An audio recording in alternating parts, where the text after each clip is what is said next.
Hey, what's cracking? How are you doing today? I hope that this video finds you doing well. I hope that you, my friend, have chose today to pick up your blessings. I hope that you have decided today to start off the day being thankful for all the things you have instead of thinking about the things you don't. I want to thank you for clicking on the video today. My name is Ricky Dye, if you've never watched one of my videos, and I went to prison when I was 15 years old in the state of Oklahoma for murder. I was there for 20 and a half years before I got out. And I can't do anything about what I did to go to prison. That's in my past. And unfortunately, we as humans, we're not allowed to go back and change any of that. But I thought what I might do is share what happened to me when I went to prison, when I was just a kid.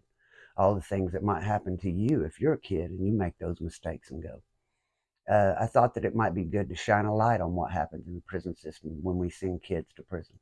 And it is also my hope that by sharing my stories, people who think their life is really bad, people who are thinking about giving up, that they might realize their life isn't that bad.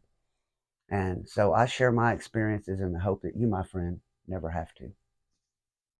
If you if you haven't been keeping up with my stories, you'll enjoy them best if you start at the beginning, because that's where I started, at the beginning. My crime, what I did, why I did it, what it was like to be certified and sent on to prison. And I generally have been telling my story in order. But I do jump around and tell stories from time to time, and that's what I'm going to do today. Today, I'm going to take you back to when I first went to prison, when I was 17 years old, and they put me on the Lexton yard. So when I got first locked up, I was in the Berry House for 5 months until I was certified as an adult. I was there, I was there no time, and they had me see psychiatrists and psychologists to see how smart I was, see what my reality perception was like. Um, did I think as a kid or did I think as an adult? The reality perception test, they show you a bunch of ink blots, and you're supposed to tell them what you see. And your answers will tell them how well you perceive reality, how well you know what's going on around you. And I aced those tests. And so they said there's no way I went into that store not knowing what was going to happen, which is a load of crap that you can have me look at some ink blots and tell me whether we intended to kill that man or not, because we absolutely did not intend to kill anyone. That was an accident. I didn't even have a weapon on me. How could I have decided to kill him? If the gun had been in my hand that night, no one would have died. I wish that I had had the gun, because I wouldn't have shot him. So I went to Lexton, and when I first got there, I remember when they gave me my mattress to carry it on the yard. Here I am. I've been in A&R, and I've been in the county jail, and I've been in the Berry House. I was in the Berry House 5 months, and they sent me to the county, and I was there for a year and 5 months. And most of that time was spent in a little bitty tank with 4 cells in it, because they couldn't put us with the adults until we were sentenced as an adult, but they couldn't put us around other juveniles because we had been certified as adults.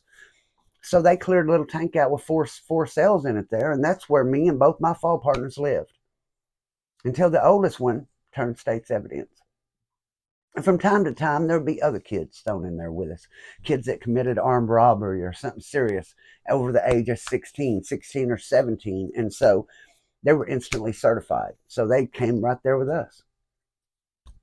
But when they finally gave me my time, it stuck me up there with the adults. I was up there with them, I don't know, 2 to 3 months waiting to pull chain and go to A&R. So the whole year and 5 months I'm in the county jail, I haven't been outside. Me and my fall partner are pale white. I mean, you can see through our skin. We have been outside one time when the undersheriff felt so bad for us because we have been in that county jail over a year, us kids, and we hadn't been outside, that he took us out to pick up trash. And if one of us would have took off running, it would cost him his job. But he only took us once. And we were already talking about trying to run off on him. We sure were. Me and Kenneth, we were talking about running off as soon as he took us to do that. Because we knew we were going to prison. We didn't know what it'd be like. And we were in the county jail doing push-ups, and we had our mattress rolled up, and one of us are holding it, and the other one's hitting it, and we're practicing cheap shots and things we might do if somebody comes up to us to bully us. And then we go to A&R, and man, you hear these stories and all these things that are happening to these kids in prison. You hear that this guy just got raped over here. He was 19, and you just turned 17. So yeah, it was pretty terrifying, man. But when they come and got me and gave me my mat and said, I was at A&R at Lexton, so I stayed there at Lexton, and I didn't go anywhere at first. They put me out on the medium yard. There's a minimum yard there, but they took me to the medium. And he gave me my mat, and I was carrying it out there, and I was thinking, I don't know nobody on this yard. First, they had me in a holding cell, and I had all these guys questioning me. They were shipping here and there. And when he was walking me out there, I said, man, this is big, because I had only been in the county jail. I hadn't even been outside. And this is a big yard to me. It's like a college campus. You got unit 3, 4, 5, and 6. And it's a huge place as far as I'm concerned. And back then, all the way till like 8 o'clock, 8:30 at night, people were out running around the yard. So I see people just going everywhere. And I think, man, this is pretty big. Prison might not be so bad. And he said, it's going to get small enough to you soon enough. Boy, well, he wasn't lying about that. So I've told you guys what that first night was like in other videos, so I don't want to repeat it. But it wasn't long, and they moved me up to Unit 5. And so I'm up on Unit 5, and I'm out there playing basketball all the time with the black guys, man. And because of that, this older black guy, Trayvon, he was an OG, and whenever I would get into an argument or something, usually they would just, 2 or 3, just rat pack a white boy, you know what I'm saying, if they got a chance. But he wouldn't let them double team me. He made them fight me one-on-one. But the blacks, when you fight the blacks, you got to get them up from the shoulders. There ain't no wrestling. If you try to wrestle, they'll break you up, make you box again. But there's this one dude, I won't say his name, but he's taller than me, but he's skinny. Now, at the time, remember, I'm about 5'6", 5'7". I weigh around 135, 140 pounds. Everybody in there, I was 17, but everyone in there thought that I was 15. People would look at me on the yard and say shit like, hey, man, somebody kid got away. Shit like that. Hey, man, somebody lost their kid. Shit like that. So everybody called me youngster. Nobody had any respect for me. Everybody just looked at me like I was a kid. People couldn't believe that I was there on that yard because I looked so young. And at the time, there wasn't anyone else in there that young. We were a couple of the first kids that got certified as young teens and sent to prison. And no one else was young like us, and they were running around. That was the only person on the yard even close to my age. The next guy close to my age was 20 or at least. So there's this one guy. I'll call him Milton, okay? His name is Milton. So Milton is taller than me, probably outweighs me by 20 or 30 pounds. He's not that old. He's in his early 20s, but he just acts like he's hateful, mean, just grits on everybody, just always gritting on everybody and talking like he's real tough. And we'll be out there playing basketball, and every time we play, if he ends up holding me, he tries to bully me with elbows, like real, like he tries to be like he's really being rough with me. But I'll just play with him. It's a game. I'll just man him up. You know what I mean? I ain't gonna fight him over this basketball game. But one day I got a visit coming, and it's on a Saturday, and visits go like from 9 in the morning till 4:30 in the afternoon. So my family come out there to see me. I believe it was like 12:30, 1 o'clock. Now, when I first went to prison, you could have a package sent into you. You can't do that now unless you're at a minimum. But back then, you could have a clothes package sent in to you. 2 pairs of jeans, a couple dress shirts, blue dress shirts, a couple T-shirts, and some socks and underwear. And when I went to prison, I was just 15 years old to play basketball all the time and know no better. And I wore briefs, and my mom sent me briefs. But I didn't know that in prison, that's panties in prison. So I got those, and the first time I had them on, people would make fun of me saying I had panties, so it didn't take me no time to get rid of those. But when I went to school in 1989 as a 15-year-old kid, in March of 1989, boys wore tight jeans. And so the ones my mom sent me were the size that fit me from when I was in school, and they were tight because I didn't grow much from the time I got locked up till the time I hit prison. So I had some tight-ass jeans on, tight in a motherfucker. And I got me on a Western belt and a Western blue dress shirt, Levi's dress shirt, button up. Got me on a pair of boots. And boy, I think I'm the shit. I'm headed down here to see my girlfriend. My mom's coming to see me. And at the time, my girlfriend from high school, the girl was my high school girlfriend. Her name was Christy. Her mom got on my visit. All right, so she wanted to come and visit me once I got to prison. We've been writing each other and talking on the phone the whole time I'm in the county in Berry House. And she's saying she's going to stick with me through all this. So she wants to come visit me, but her mom won't let her visit me unless her mom comes up here and sees what it's like. So I get her mom and her on my visiting list. So she brings Christy up there to see me. And she looks around, sees that she thinks it's safe for her daughter, that nothing's going to happen to her by coming up here to visit me, that it's safe in the visiting room. She don't come no more. But from now on, Christy, my mom picks Christy up, and she comes with my mom.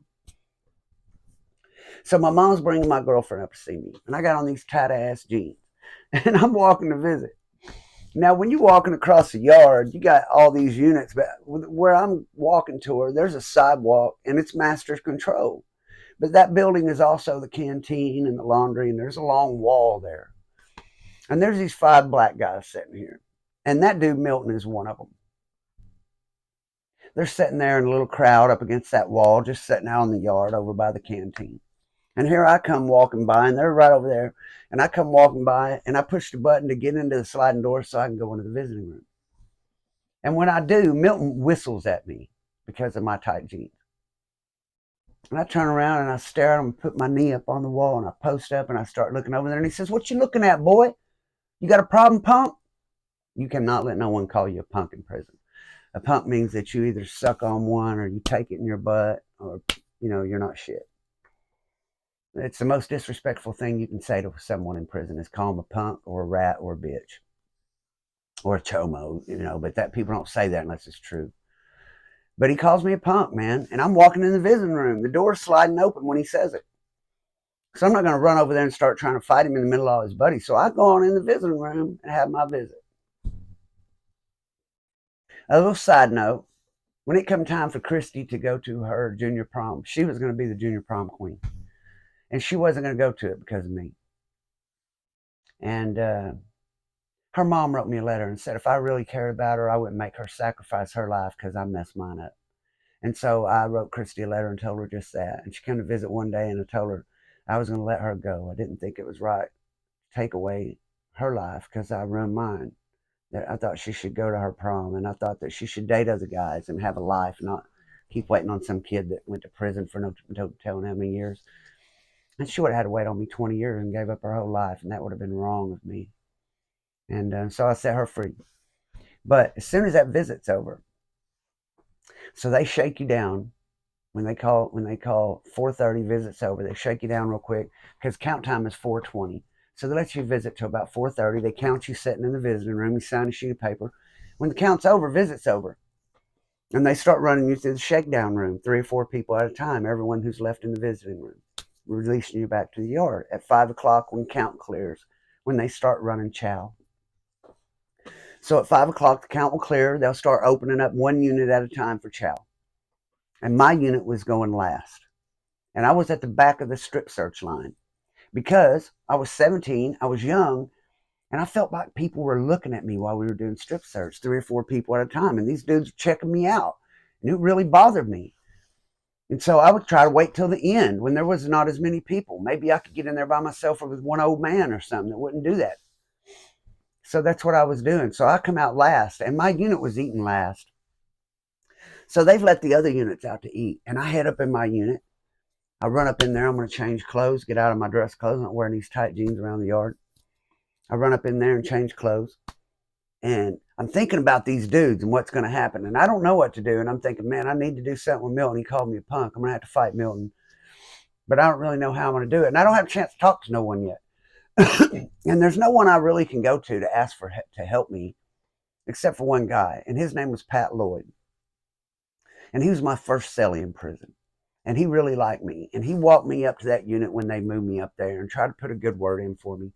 And Pat really is a killer. He killed a man in prison with his bare hands. So he's never getting out. But he was a good friend of mine. And so I hadn't got a chance to talk to Pat. I go in there and I change clothes and I walk out of the unit. And right here where you walk, this unit's sitting here. And right here next to it is a case manager's office. And there's a gate here to this unit. So when I walk out of that gate, there's a blind spot because they can't see me while I'm walking out here toward the yard. Now, when I get to the end of this building, the tower can see me. Tower's over here. It's walls right here. So this tower can't see me because of this blind spot. So I'm walking right here. Right as I walk out of that gate in that blind spot, those 5 guys come around that corner. And I think, oh shit, man. So a lot of things went through my head all at one time because I'm still young, man. I'm a kid. I've been in a couple fights so far on the yard, but not very many. And I'm still not wanting in no shit if I don't have to. But this guy called me a punk. I know I got to do something. But I'm not wanting to. But I know I got to because in the first when I first went in there, I was really nervous and scared all the time. Even though I didn't tell no one there, let that show. I hid that. But I'm thinking, should I turn around and walk back in the unit? But they're too close to me. I'm thinking I'll just try to walk right through them until I got someone with me. Just try to walk through there. And sure enough, Milton steps right up to me and looks down at me, because he's taller than me. He says, "What's up, little punk motherfucker?" So he's so close to me. So where that wall is right here in that blind spot, that's the case manager's office. And they got windows right there, full-length windows where they can see out there. But there's no one in there. It's just a big window. And I put my hand on his face, shoved his face into that wall. Bam! As soon as his face hit that wall, I grabbed him in a bear hug, picked him up, belly to bellied him on the ground.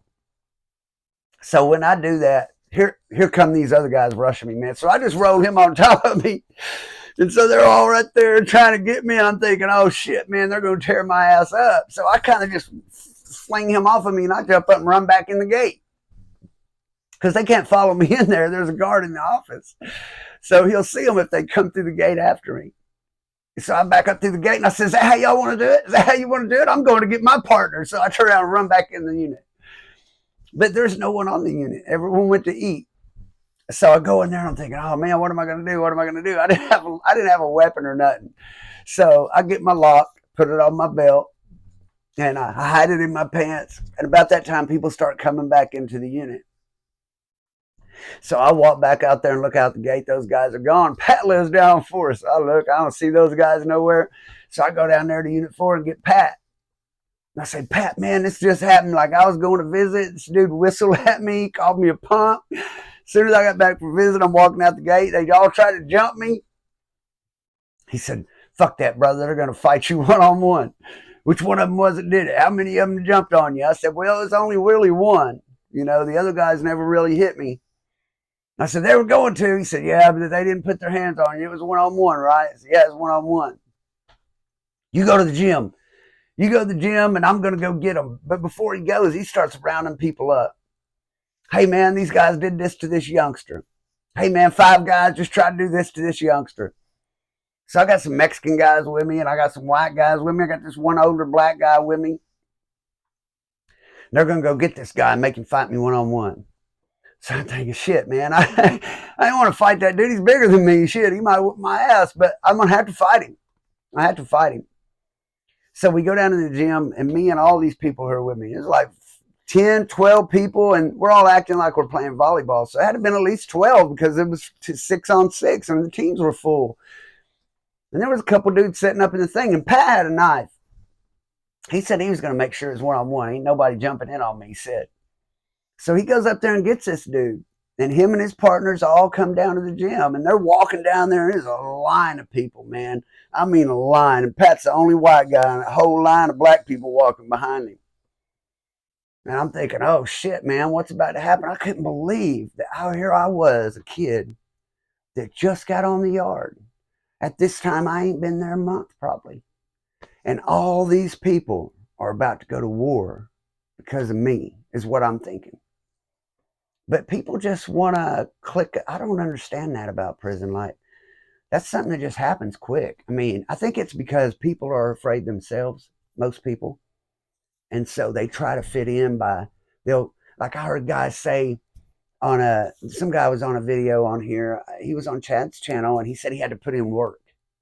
Well, so what he meant by that was him and another guy, they went 2-on-1 and jumped on this one guy who's afraid. That's not putting in work. When you go 2-on-1 against one guy that's afraid of you, you call that putting in work? Go whoop a motherfucker you're bigger than you. That's putting in work. But anyway, they get us down there. And so Pat goes over there and he's talking to the older cats on that side of the deal. And we end up going out back and they keep jiggering and tell us to get out there and fight. And right off the bat, he tags me with several good ones. He does. Boxing shit. At the time, I wasn't that good on my feet, really. And he tagged me with a few good ones, man. And I tried to get in on him, and he tagged me with a couple more. But the difference was this time it wasn't like when you're fighting in the gym with the black guys, because you can wrestle. And I wrestled in school, so that's what I did. I acted like I was going to swing, and when he tried to tag me again, I decided I'm just going to take these blows, and I'm going to grab his ass. And that's what I did. He hit me, but I grabbed him, dude. But I grabbed him, I got him on the ground, and I had him in a headlock, start punching him. He wouldn't give up then. He's trying to get loose. But finally, I got behind him and got his back, started choking him out there in front of everybody. He said, okay, okay, okay. So I go to loosen up on him, and he says he's good. So I let him go. As soon as I let him go, that motherfucker started hitting me, man. Started hitting me again. So I try to take him to the ground. One time he holds me off, tags me a few more times. And finally I get him on the ground again. And again, I get to choking him. And I get to choking him. And this time he said, that's it. I didn't choke him all the way out because his homeboys was there. And I was afraid they would jump in anyway. And it would cause a bunch of shit. But I made him think I was going to choke him out. And this time when I let him up, he got up and he said, we're all good. We're all good, youngster. We're all good, youngster. And just walked off. Didn't say another word to me. So shit, I turned around, walk over to Pat. I was busted up, man. Shit, he busted me up pretty good. But at least I had him down. Shit. If it wouldn't have been for wrestling, man, I don't know what I'd have done. Because I was scared when I was in prison. I'm not going to lie about it. I don't hear a lot of people admit that. But I went in there when I was young and I was little. And I couldn't hit hard enough to knock nobody down. I couldn't knock nobody out. Shit, I was too damn little. But I didn't smoke cigarettes. I ran all the time. I played basketball all the time. I went out there and run the track. I didn't smoke. I could last forever. So if you couldn't knock me out and I kept wrestling around with you and you get tired, I'm going to end up choking you because I was good at wrestling. And that saved me all through the first parts of prison until I ran into people who kind of taught me how to use my hands and stuff better. But that stuff also just comes at being in a lot of fights. I had one of the guys that subscribed to the channel ask me, he said, you know how, okay, so I have a tattoo on my chest that says Heart of a Gunslinger. And what that tattoo means is back in the old day when the gunslingers, they stepped out in the street. They didn't know if they were fast enough to win or not, but they still stepped out there. And so that's what that tattoo represents. Because I didn't know many times when I went in a cell to fight if I was going to win. But by God, I was going in there. And so he asked me, was I born with that, or is it something that you work with and you form over time? And everyone isn't born a warrior. But let me tell you this, that if you go and you box and you spar or you get in jiu-jitsu, any kind of contact sport, MMA, and you get training, the more training you get, the more confident you will become. Once you've been hit a few times and you realize it isn't that bad, you learn to control yourself and your body and the other guy's body. You get more confident, and that fear kind of goes away. I had to learn that the hard way through a lot of cell fights, but I recommend that you do it by starting some MMA sport, jiu-jitsu, something like that. Learn jiu-jitsu. If I could only pick one, I'd pick that. So I want to give a shout out to the riders and dyers, riders who ride till the wheels fall off, and dyers keep riding even when they do. And then I want to give a very special shout out to Ben Seaborn once again. I've told you guys that he gave me a bunch of money to help me get my shirts, but then he bought the shirts anyway, so I could use the money. And I talked to him about the price of the shirts, what we're being charged. It would be hard for me to sell them cheap enough to make them easily accessible to people. And so he gave me the money to buy the shirt press, to press my own shirts. So I've got that ordered, and it takes some other things that go along with it, and I'm going to have to figure out how to use it. But God bless you, Ben. Thank you, brother, for everything you've done to me, for me, not to me. But if we were in prison, I think Ben was trying to screw me. I told him that. He got a kick out of that because I don't know how to feel about people giving me stuff. No one's ever given me anything, and I've never accepted things from people. So people have helped me on this channel. I really appreciate it, but I don't really know how to take it. But I do appreciate you. Thank you very much for supporting my efforts. Thank you for everyone who subscribed to the channel. I did a post about help me name my channel. People give me so many ideas that I couldn't put them all on one post, so I put one out. It looks like the winner was either A or C, so those will move on to the next round. And tomorrow I'm going to put up another post with the other channels that people suggested. And whichever one of those gets the most votes will go to the last round up against up against A and C from this round. And then you guys will vote on that, and that'll be the name of my channel. So all the way through my videos, I've always tried to listen to you guys, even when some of the comments are a little shitty. I try to take a listen to you guys, what you want to see in the videos, and I try to make them better. So appreciate everyone for all the comments. Appreciate everything you've done for me, and I hope to see you in the next video. Until then, may God bless, keep, and protect each one of you. Peace out.